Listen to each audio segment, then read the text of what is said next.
It's our 2025 NHL Entry Draft preview on today's Locked On Mammoth.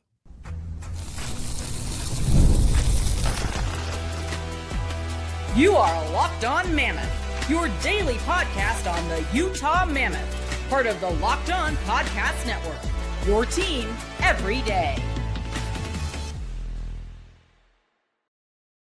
Hello, everyone, and thanks for joining us as the Utah Mammoth are set to alter the future of the franchise with their number 4 pick today. And we're going to talk about it on Locked On Mammoth. I'm veteran NHL voice Tom Callahan, joined by longtime team analyst Robyn Leaño. We thank you so much for making us your first listen each and every single day when it comes to the Utah Mammoth Hockey Club. And Robyn, we had a great live show Thursday evening. Folks are probably catching this on Friday. At least I hope you are before round one of the draft has taken place. But we're going to get into who will Utah select. We're going to give our opinions on it. We're going to look at needs, wants, what could be happening. And Utah has been already moving and shaking this week, picking up J.J. Peterka in a trade. So many avenues that they could explore heading into round one tonight.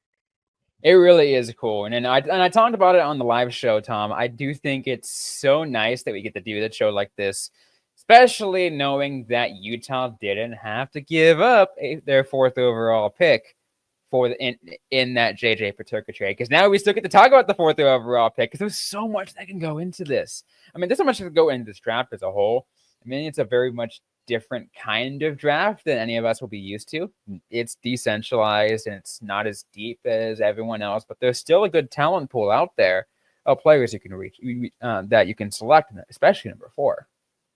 Today's episode brought to you by Game Time. Download the Game Time app, create an account, and use our code LOCKEDONNHL for $20 off your first purchase. Robyn, I'm actually going to be a little bit of a contrarian on this, and I think this draft is going to be deeper than most people are giving it credit for. Especially, it's kind of funny to hear the narrative, the draft starts at 4 with Utah. The draft starts at 5 with Nashville. Everybody thinks everything's a foregone conclusion. And it was funny the other day, Bill Armstrong jumped on one of the members of the local media who said, oh, well, the top 3 are a given. And immediately Bill's like, really? They are? Who is it? What do you know? As we talked about, it's not a given. We think we know. Everybody thinks that. Yeah, everyone thinks. But it's crazy. There's going to be so many options at number 4. And in his media availability on yesterday, as you're watching this on Friday, he said, you know what, we're not done heading into the draft. We're going to look to acquire more players. And of course, it's if it makes sense. But not only is number 4 in play to move up or move down, but other picks, other players. Matias Maccelli is still on the roster, and he's a guy that we think may be on the move. So that's another name I want to bring up. So, Robyn, heading into this draft night experience, still nothing is written in stone right up until Utah decides to call a name at number 4. Right. And again, I think even beyond that too, right? Because as you said, there still is more picks to be made. There still is more draft capital that Utah has that can use to their advantage that kind of moves some players in and out. Remember last year, I've said it so many times, but I'm going to say it again. Remember last year, all the acquisitions that Utah got were in day 2. Bringing in Mikhail Sergachev and John Marino happened in day 2 of the draft. And specifically to kind of point to, and you talked about someone like Matias Maccelli, let's take a look at, remember what the trade was for Mikhail Sergachev, and there wasn't even that much picks being involved, but it was primarily taking a look at the players being involved on that one. And Utah trading away Connor Geekie and JJ Mosier. Some people at time weren't a huge fan of it because they're like, oh, you're giving away some younger future for a star defenseman. Like, what does that say? A lot of people, there was some criticism at the time, but also some hype at the time. Maybe we'll see something similar, but at a lesser extent, we'll see what happens with a trade that could involve Matias Maccelli.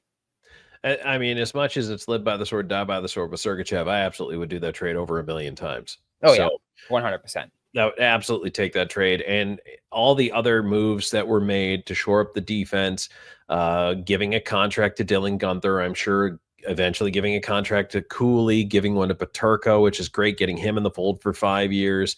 It really feels pretty good right now for Utah because the vibe is high around this team. Mm-hmm. And I think there's a lot of buzz around this team. And yes, I did that on purpose because, Utah Beehive. Anyway, I think all of that is pulling us towards this inevitable conclusion, Robyn, that Utah, even though they were out of the playoffs last year, they kind of are in the catbird seat almost in the entire Western Conference because they have draft capital, they have prospect capital, they have salary cap capital. Mm-hmm. They really do have a lot of things going for them that can empower them as a team to continue to make these moves to become a real player in the Western Conference. And it's so cool too that Utah has a lot more flexibility.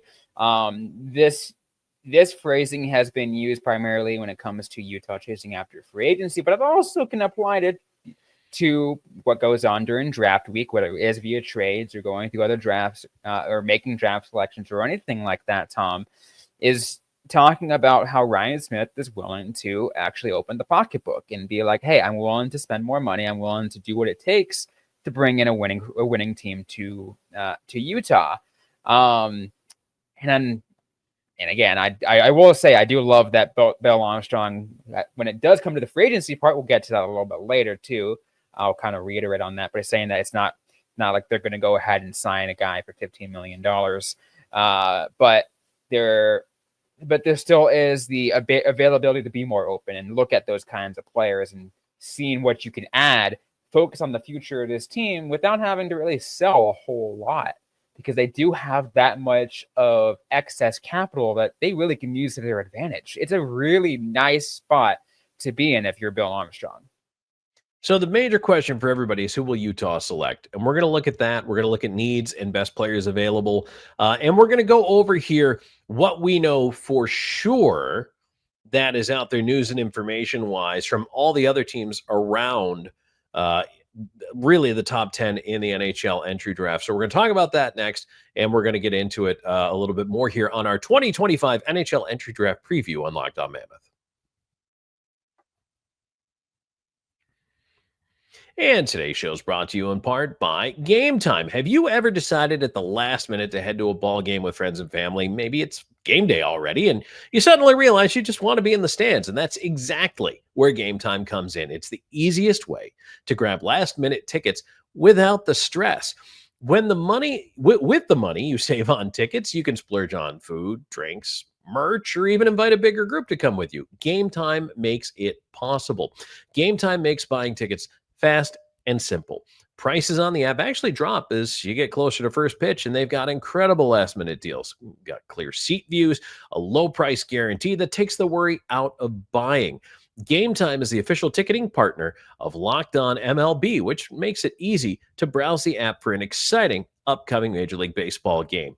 You know I'm a Jays fan. Anytime the Jays come anywhere near me, I'm going to try to go see Toronto, check them out because, well, it's not the easiest thing for me to get up and check them out at Rogers Place. Now, it's always Sky Dome to me. I'm one of those people. But I'm always looking for, hey, what's going on? Are they coming to a major city? Is it a place I can make a trip to fairly easily? I always want to know. Plus, they have last-minute ticket deals coming up and zone deals for big savings, like 10% off exclusive zone deals. Check this out for FIFA Club World Cup matchups. Those are going on right now, too. And, of course, you can always check those seat views out before you buy, which I personally absolutely love. Take the guesswork out of buying tickets with Game Time. Download the Game Time app, create an account, and use our code LOCKEDONNHL for $20 off your first purchase. Terms apply. Again, create an account and redeem the code LOCKEDONNHL for $20 off. Download the Game Time app today. Last minute tickets, lowest price guaranteed. All right, Tom Callahan, Robyn Leaño here with you, Locked On Mammoth. Subscribe if you haven't already. It is absolutely free. Doesn't cost you a penny to get all this awesome hockey coverage. It's our NHL draft preview right now. Who will Utah select? Robyn, let's start with what we know for sure, or at least we think we know, because the winds of change are always a blowing around the NHL draft.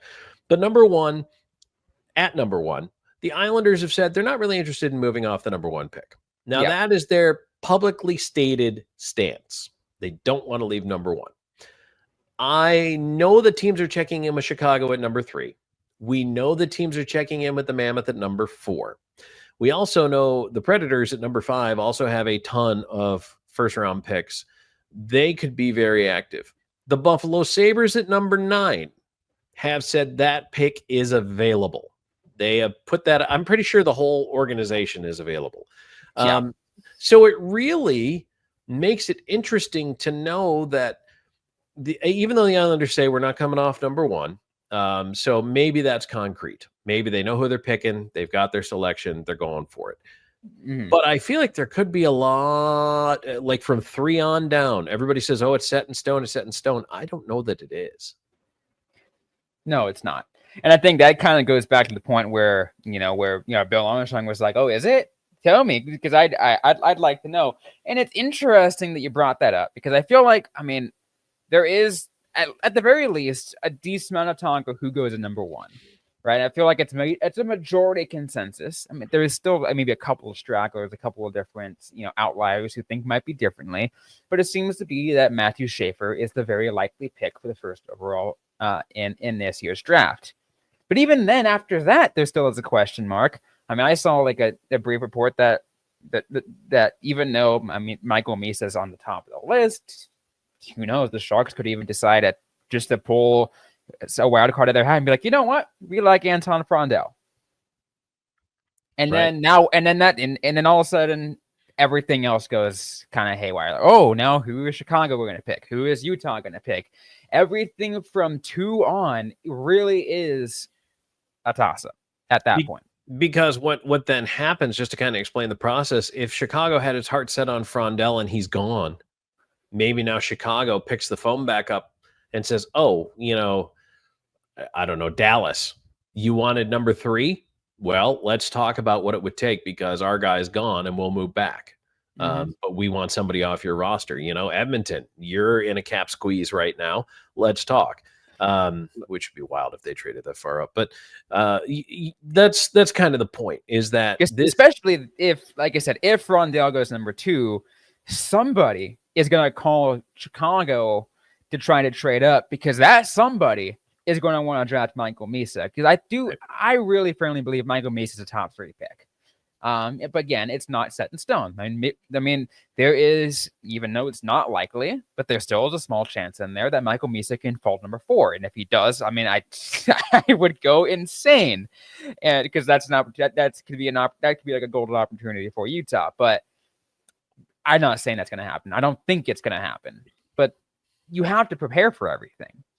You really do. I mean, and other names keep swirling, obviously, and Martone and Hagens and Frondell and all these guys that are out there, Desnoyers. It could go in any direction. So who's Utah going to select? We're going to give you our thoughts later on in the show. But looking at need versus best player available, Bill Armstrong always says, I'm going to pick the best player available, which I'm a fan of. I think that you should always go best player available, because as he explained it ever so nicely to the media, just in case we didn't know this, he goes, well, the best part about the NHL is that you could trade players. He's like, so I can pick somebody who doesn't fill an immediate need. Yeah, maybe we want a center, but we end up with our best player available as a defenseman or a winger or whatever. It's like, you could trade that guy. You don't have to keep him, and it just kind of, it made me chuckle the way he kind of explains things sometimes. I think I hope he's doing it to be funny in a way. But it's very true, because you want the best possible player, the best possible asset. And Robyn, you know what? If you draft a defenseman and Utah's loaded with defensemen, but 3 years down the line, that defenseman is the best defenseman in the organization, you're going to find a place for him. I do think there's a good point about that, Tom. I mean, I think getting a best player available to me makes the most sense, because if you look a few years down the road, what we're talking about, this player isn't going to be available. They're probably not going to play in the NHL, on this NHL roster, for 2, 3, maybe 4 years.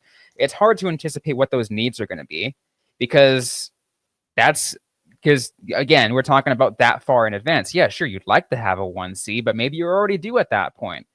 Betting best player available at least just loads up that depth that what you're going to have in the future. Maybe you might not need that player down the road, but at least you do have it. At least you're stockpiling them. Maybe you can use it, as you kind of mentioned, as a little bit of a trade asset. Maybe it's like, okay, we don't need this player. Someone else really wants this player. We can use that. Value is high because someone really wants them. And that's where the debate comes in about best available player, because there is the quote unquote Bill Armstrong mold versus the way this team appears to be shaping up. Mm-hmm. That's the huge question, right? Like, I mean, there are like 5-6 players who are on the big board for Utah at number 4. Like I said, we're going to talk about what our prediction is going to be in a little bit, but it's a little bit of a mix, right? You have a best player available guy who's might be an undersized center. We're going to get a little bit more details on the later, but I'm being very generic at this point. You have a best player available guy, or potentially, I should say, who is undersized, but they have a potential being a top 6 forward. On the other side, you've got another player, a couple of other players out there who are centers or wingers who are like 6'3", 6'5", over 200 pounds players who fit that mold. Who's like, ooh, that is a Bill Armstrong type player. That is a player who can play physical. And then there are others who don't even necessarily have all that skill out there, but is a very intriguing pick that definitely also fits that Bill Armstrong mold that people have talked about. But don't traditionally go up to within that top 4 on most big boards if you're talking an NHL league-wide thing. But if you're looking on just how Utah looks at a player alone, might be a little bit higher up. This is the most interesting thing about all of this is at the end of the day, this was a comment that Bill Armstrong passed, and he said, look, because he was asked, Bill, do you make the call on the pick or do you let the scout do it? Who makes that pick? And his answer was, if you're the person who's been doing the legwork, you've been doing the, investing the time to get to know and to learn all these players, he puts the trust in his scouts to make the pick. So Bill Armstrong does not override the scouts. The scouts determine what direction they're going to go, and they have to come up with a consensus as to who they're going to select. I mean, any longtime fans of this franchise that go back to the Arizona days know that, hey, we've had Craig Morgan on this show once or twice. And anyone who's followed Craig Morgan for a number of times, he's talked about what goes into a pick, and he's not talking to Bill Armstrong about it. I mean, yeah, sure, Bill Armstrong has a huge amount of input, but who he's talking to about it is the director of scouting, Daryl Plandowski, because he's the one that's listening to all of his scouts, people underneath him. He's the one that's really making the pick. He's the one that says, this guy is going to be good for our future. And that's, it's a lot of pressure, but it's pretty cool when you get it right. It really is good. And he's been doing a phenomenal job for the last couple of years, right? Yes, I have been saying Bill Armstrong when it comes to some top picks like Dylan Gunther and Logan Cooley. And yeah, sure, like I said, Bill Armstrong is the one who phones it in, but it is his team as a whole that does it. And the team's been doing a phenomenal job for years now. Yeah, they really have. They've been doing a great job scouting and identifying and developing those players into NHL level players. So, all right, Robyn and I are going to take one more break here. When we come back, we're going to tell you who we would select and take a look at the, final scouting rankings as to what you can expect here if Utah still has that number 4 pick on Friday night. And today's episode is brought to you by Monarch Money. Ever wish managing your money felt easier? With Monarch Money, it can. Whether you're growing your savings or planning a big purchase, Monarch puts you in the driver's seat. It's like having your own personal CFO, giving you full visibility and control over your finances. Monarch Money is more than a budgeting app. It's a complete financial command center. You can track all of your accounts, investments, and spending in one place. So in addition to managing money, you're also building wealth. One of the things that was surprising that I noticed when I started using Monarch Money is I was able to track my spending. So I was able to see, I was spending this much on delivery. I was spending this much on my subscriptions, and I'm like, oh my God, it was insane. It allowed me to tighten things up, to kind of see how things were all across the board, not just my bank accounts, but see where my investments are going, see where my 401k is going. That way I don't have to go through app to app to app to all figuring out, hey, where am I at financially? It all goes out in one spot. It really makes it so much easier. Take control of your finances with Monarch Money. Use the code LOCKEDONNHL at monarchmoney.com for 50% off your first year. That's monarchmoney.com, code LOCKEDONNHL for half off your first year. Tom Callahan, Robyn Leaño back here with you on Locked On Mammoth. Please subscribe if you haven't already and tell your friends about the podcast. We appreciate you being a part of things here. Taking a look at the 2025 NHL Entry Draft preview. Robyn, we talked about looking at needs versus best available and the reasons why you might do either one. But here's the crazy thing. Nobody's draft rankings agree beyond 1 and 2. No prognosticators, no scouts, no anybody we've talked to or read or nobody agrees on anything. Even now at this point, there's still a slight question, and again, not a huge one because there's only maybe 1 or 2 reports doing it, but a slight question even at number 2, which is crazy. Yeah, I mean, but it seems most of consensus is like Schaefer, Misa 1 and 2, and again, the new question put in at number 2, but it's now there's okay, who does Chicago get at 3? Do they pick Anton Frondel? Do they get James Hagens? Do they get Caleb Desnoyers? Or they get, Porter Martone? Because those are also players who have been also talked about at number 3, in addition to the number 4 spot, or 5 spot, or 6 spot.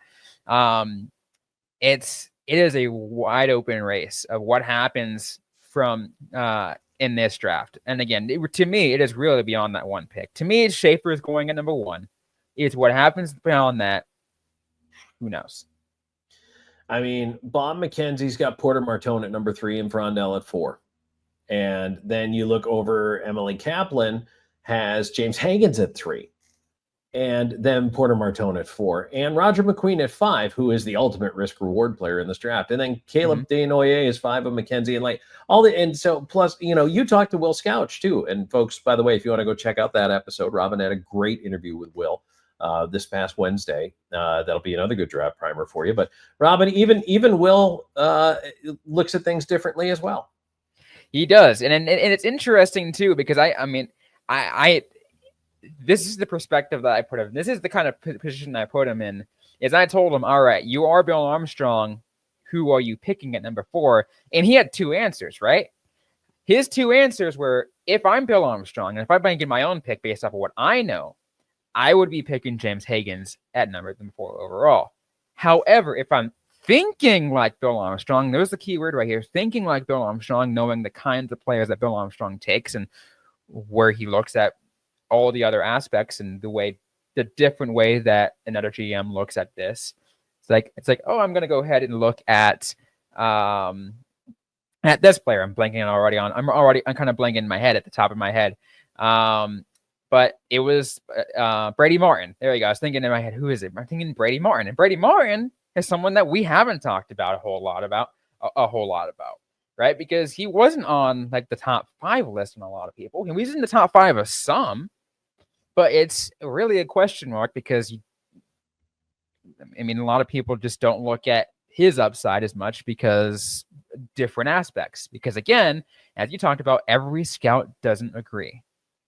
Yep. And Martin, you're looking at a guy who more than a point a game, but plays hard, plays physical, and again, middle 6 forward. And that's the thing is, Robyn, if you hit, a guy ends up in the middle 6, but if you hit big, top line. Yeah. And that's the thing at number 4. I think a lot of fans are, well, this player better be on our top line and better be there for 20 years. It doesn't always quite work out that way. But that's what you're shooting for. That really is what you're shooting for. And I think that goes into a lot of the other conversations. And we're going to get to our actual predictions in a little bit, Tom. But there was a discussion a little bit ago, I think about a little over, well over a month ago, and you even brought the question at the time of a player like Roger McQueen. And I mean, you said, hey, that's a true high risk, high reward. And why is that? Because his floor could be he might not play because of injuries, because of all of these other aspects. So he might not make it. But his ceiling is like, oh, he could be a pretty darn good NHLer. Right. And I mean, the word I've heard tossed around with him is unicorn. Huge, like 6'5", 6'6" center, but skates like a little guy, nimble, crazy hands, amazing goal scoring ability. Like if you stay healthy, that's like a once in a franchise player. But because it's a back injury, and if that goes sideways on you, he may never play in the NHL. So that's really hard. That's a hard thing to pick. It would be the most Sabres thing ever if they picked him at 9 and he'd never play. No, but you're right. I mean, and again, it goes through what the high risk, high reward situation is. And that's why what a lot of general managers do is they won't look necessarily at the ceiling. The ceiling is great, right? If you can find a player where their ceiling is like top 6 forward, great, right? That's fantastic. Even a 1C or, like just one wing, either side of the wing. If you're a first liner, you amazing pick, right? That's a great ceiling to have. However, what a lot of these general managers and directors of scouting and all those people, what they really look at, a lot of them, I mean, ideally, what I tend to look at, Tom, is what their floor is, because to me, it is what can this player make it into team, especially at first. Like ceilings to me matter more, let's say second, third, fourth round, because like, okay, they have potential, they can make it, but they might not. We knew that. I'd like to see if they do, but not. But if you're in the first round, especially at a 4th overall pick, their floor, you need to be at the very least an NHL roster kind of player. I agree. I absolutely agree with that. So, all right, Robyn, it's time for us to make our picks at number 4. Pressure's on. Pressure's on. You are the scout who has the phone in your hand. You're making this pick for the Utah Mammoth with the number 4 pick in the 2025 NHL Entry Draft. Robyn Leaño and the Utah Mammoth select. I am going to go ahead and say they're selecting James Hagens. Just incredible talent if he is available. And I feel like would fit pretty darn perfectly in a few years. I cannot argue with picking a center who already is drawing comparisons to Clayton Keller because Keller seems to be pretty good. He's doing okay for himself. He's doing okay. I like it. I am going to veer off, though. I'm going to pick Porter Martone from the Brampton Steelheads. You can't teach size. He's 6'3", just plays with a little bit of an edge, a little bit of a mean streak. I like that. He's big. He's physical. He can score. He's competitive. He's the mold pretty well. He really does. Everybody's talking about Brad Marchand, right? Or they talk about Tom Wilson, or they talk about all these guys that get under your skin and are that guy. He can be that guy. And you know what? You may not need to go out and trade to add that piece. When you're ready to contend for a cup in 3-4 years, he may already be with your franchise. And I think that's Porter Martone. Oh, absolutely. What I will say, Tom, and again, I think you and I have our different picks of what we think will happen or whatever it might be. But I will say this, whether it be James Hagens or Porter Martone, Caleb Desnoyers, even Brady Martin, I'll be happy because the terms we've been using is a little bit like one is let Bill cook, but the other is just in Bill we trust, right? Yes. It's you put your trust in Bill Armstrong because thus far he hasn't really made any decisions that has severely disappointed me. There were a couple that made me scratch my head, and I'm like, Bill, but I so far have not been disappointed. And I think he understands what these moves are for the future. So just say, and Bill we trust, let Bill cook, whatever you want to say. Absolutely. Absolutely. So let us know in the comments who you think the Mammoth are going to pick with that number 4 overall pick, if they hang on to it, of course, which we will all find out on Friday night for round 1. Robyn, where can they reach out to us? Yeah, they can reach out to us just about everywhere on social media. Primarily active on Twitter or X, whatever you want to call it, at Locked On Mammoth, at Locked On Mammoth. You can find us just about everywhere else at the same @. I'm personally also primarily active on Twitter at Robyn with a Y _LEANO.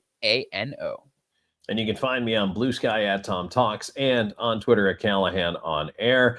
Thanks so much for joining us, everybody. Enjoy round 1 of the entry draft tonight. It is a media event for sure. If you've never seen one, even though it's decentralized this year, I still think it's going to be an awful lot of fun. So looking forward to that. And we will be back with a complete recap of draft coverage for you starting next week as well. Thanks for joining us, as always, for Locked On Mammoth.